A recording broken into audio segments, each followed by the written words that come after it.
Welcome to a new video, and yeah, long time no see here on this channel. And this is an interesting video. It's not about Wesel, even though I'm in Wesel right now, but it is about China again, because I'm traveling to China in May.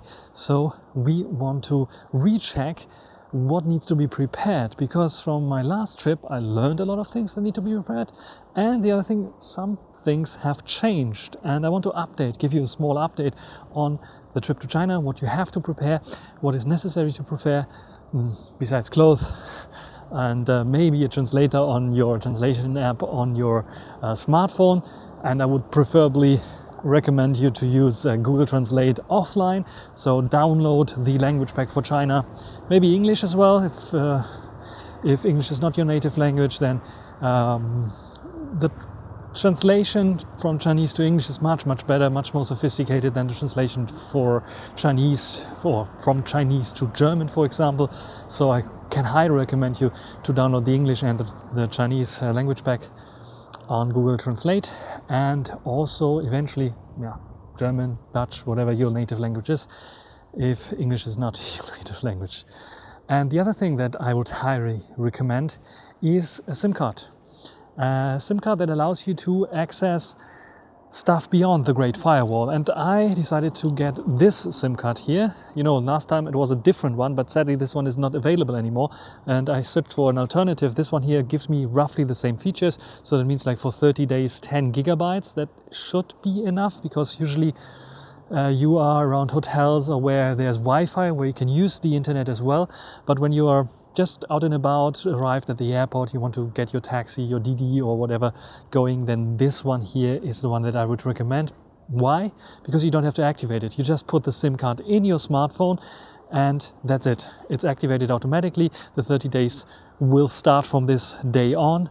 It even has like a nice test plan, 100 megabytes, that when you are in the US, Canada, Europe and Australia. So there you can, like, for one day test this 100 megabytes outside of China to see if it's working. Super cool, because my last card didn't have this, my last SIM card, and it was a bit of like trial and error. So it worked, I was lucky. But yeah, this one you can test if you want to. And this one also features, and which is quite nice, a nice travel pack, so you don't have to have this whole package with you here. You have a nice travel pack that includes the SIM card and even a SIM eject tool, so you can just put it in your wallet or something so you don't lose it. And yeah, it comes with a SIM eject tool. This is the thing that most people forget.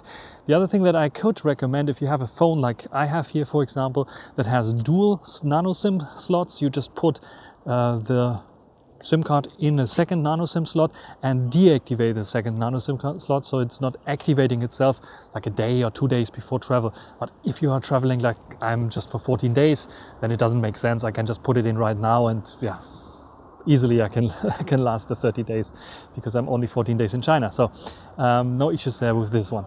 So this is what I would recommend. And there are some app recommendations already. You can watch my previous video, or you can also listen here to some apps that I have installed that are quite interesting to use in China. Besides the translation app that I already talked about, there are some apps that might be very useful for taking a taxi, for example, and other nice things. The first thing that I can recommend is DD. The application allows you, especially when you arrive in China, to choose a taxi or something like an Uber. In China it's called DD, and it can get your position, and you can just type in where you want to, like your hotel or something like this, and the driver will arrive. It will show like the license plate. You can just go in, and the driver will drive you to the place you want to go. You don't even have to talk. You don't need some Chinese skills if the driver cannot speak English.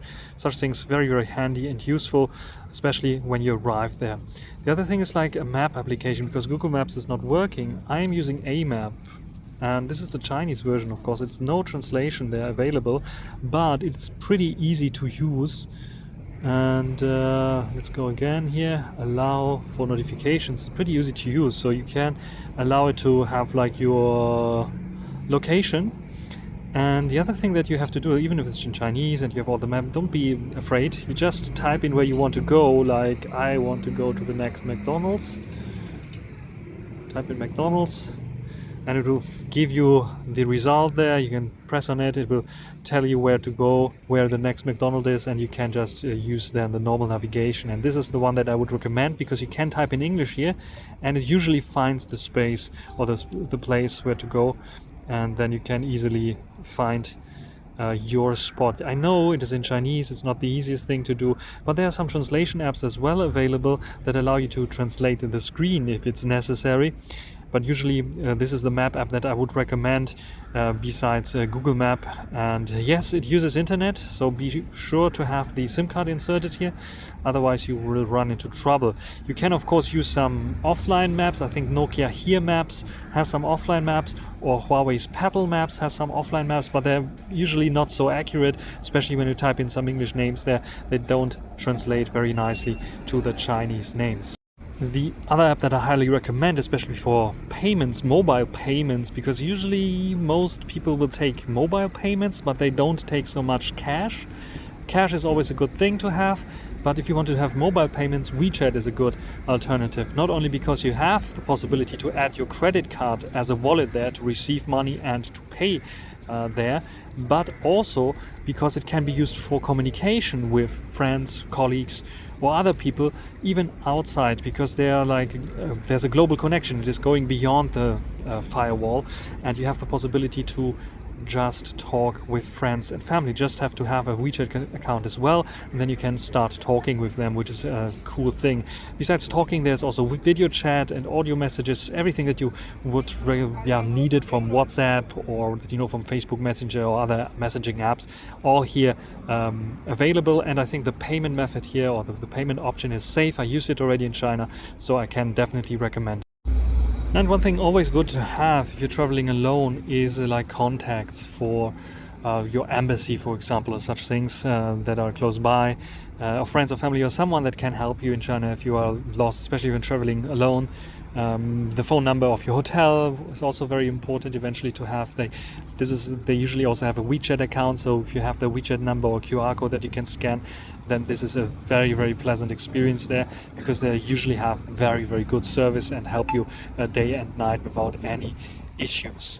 So this is something that I can definitely recommend you to do as well when you're traveling to China. There's one essential thing that I can definitely recommend you to take with you, and this is a pen. Put it in your hand luggage, because when you arrive in China, you have to fill in a welcome card with your name, your passport number, your flight number. So maybe keep that in mind, or write it down somewhere so you can just write it on the welcome card, as well as the hotel, the address of the hotel that you're staying in. Mostly I suggest that you book the hotel beforehand, because they will register you also with the local police, because every tourist, every non-citizen has to register with the local police where they're staying. So make sure that you're doing this as well. And yeah, this is basically it, what you need in terms of traveling to China. Another essential application that you probably want is AstrillVPN, a VPN client that allows you to connect to outside world, basically to the outside internet in China. Of course, if you're using the SIM card and its data there, then you have the ability to do so. You don't need the VPN. But when you're like connected to a Wi-Fi spot in the hotel, for example, it makes sense to use this one, because you can save a little bit on the data. It's only 10 gigabytes. So if you want to watch some YouTube videos or such things, just like this one here, then it makes sense to have some VPN installed, and I recommend fully AstrillVPN. I used it last time, it's still around, and it's still one of the best clients for VPN in China. And make sure to have it installed and have an account before you travel to China. Otherwise, if you're traveling the first time to China, you are excited for sure. Keep those things in your head, those basic things like the SIM card, have your passport always with you. Makes sense, don't leave it at a hotel or something like this. Use a map as good as you can, and if you have some trouble, don't be afraid to ask Chinese people, especially also the younger people definitely can understand English, even if maybe they cannot speak so good English, or they will have a bit of shyness towards like speaking English to you. But if you come with a translation app or something like this, it would be fine as well, and they're usually very, very friendly, and you won't have any big trouble. But be prepared a little bit.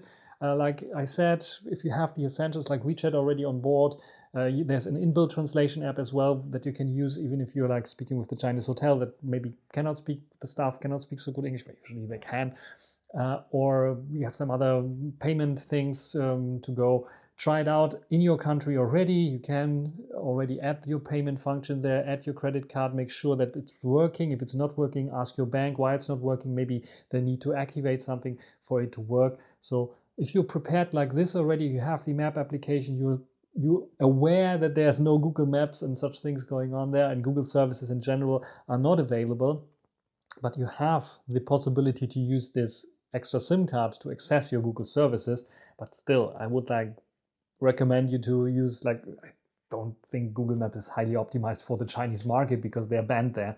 So if you keep that in mind, you won't have any issue or trouble. That's it for this video. If you have some questions, put them down below. I will post you, keep you updated here, and give you nice other videos about stuff that I encounter in China. And if you're interested in the tech part, my other channel, of course, I will also review some interesting tech locations there as well, and maybe buy a new smartphone that might be very interesting and test it out there as well.